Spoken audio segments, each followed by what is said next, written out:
What the fuck happened here? What's all this doing here?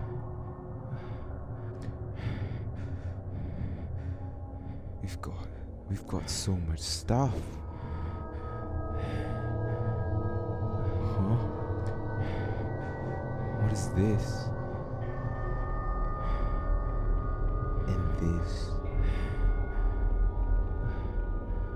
Are they all dead? Oh my god. What in the actual hell is happening? What is here? What is this place? Where am I? Where is this? What is this? What is this? Huh? No, no, no, no, no, no, no!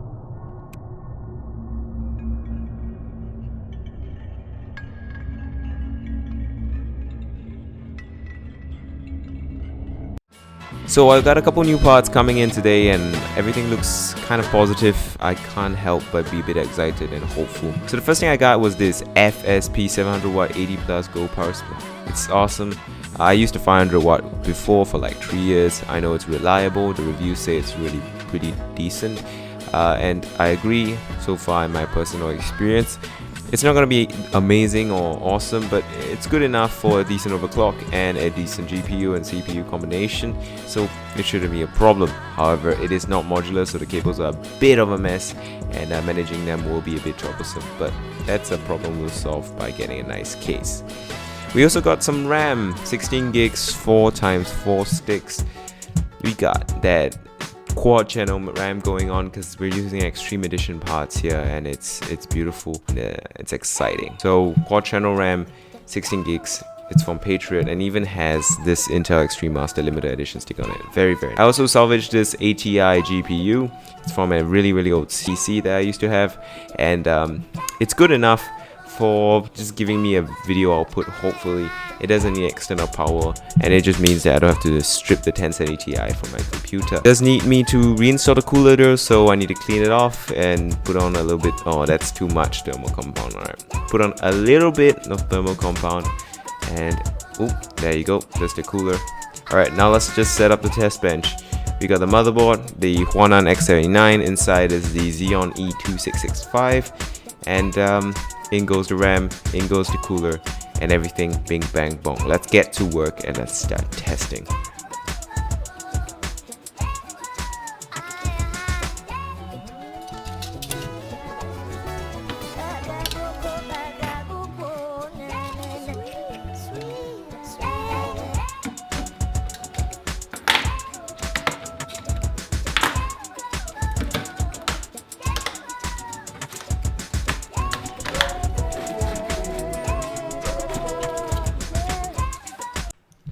Okay, moment of truth. Let's find out if it works. We're gonna use basically just something metallic to short out the pins once again, because we don't have any front panel connectors.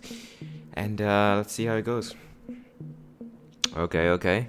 The fans are spinning, and that is promising. Okay, alright. Oh.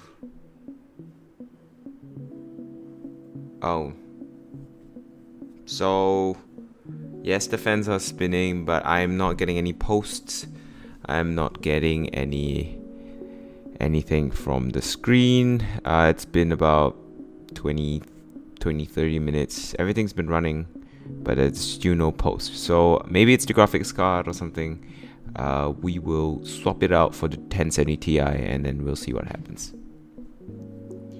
Okay, 1070 Ti is in. There's still no posting. I think something is really broken on the motherboard or CPU side of things. I'm going to swap out the CPU for an i7-4930K because this RAM is an ECC, so maybe the Xeon doesn't support this RAM, although it should technically do so. We're going to see what happens, and then we're going to see if it's alright. Ooh, so I just pulled out the CPU from the motherboard, and I think that's the main reason why none of that stuff works. Yeah, look at those pins. There's thermal compound in the socket. There's band pins. It's okay though, even though I paid like $120 for this, the Xeon, the CPU cooler, and the RAM, the old RAM that wasn't working.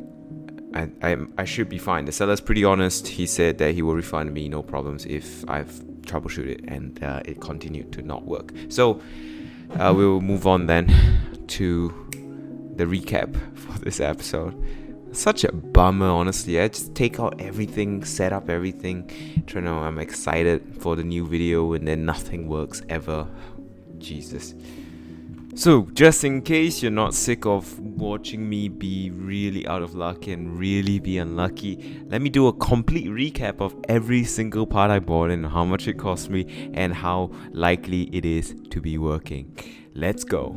So let's start out with this. We've got the Huanan X79 V2 motherboard, 2 sticks of 8GB, a stick 16GB kit of RAM that's from Micron and ECC, and a Xeon E2665 8-core 16-thread processor, which totaled up to $155. Sounds a lot, but actually it's great massive value if you were building a PC, assuming it was working, but as we already know, none of it's working. I do have this i7 4930K. It's pretty much free because the condition was unknown and it was thrown in with the CPU cooler. And I did also buy this 16GB kit of quad channel DDR3 RAM from Patriot, secondhand of course. And I also got this Noctua HD15, which is where the i7 came from. It was thrown in with this cooler, and this cooler cost me $90, which is way below market value for secondhand. I also got this crappy cheap free cooler. It came with the Xeon, but honestly I couldn't give a damn about it existing at all. I also did get a power supply, of course, at the start of this video.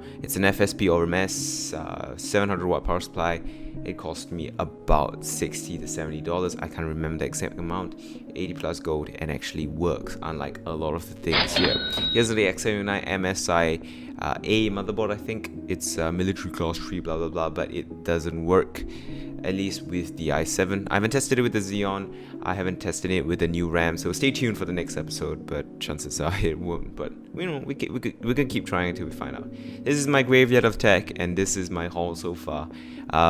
Not great, but at least some things are working, and a lot of things are still up in the air, and there's still like a chance that a lot of this works in the right config and I'm doing something wrong. But until I figure that out, I'll just have to live with the fact that none of these will actually work properly for now.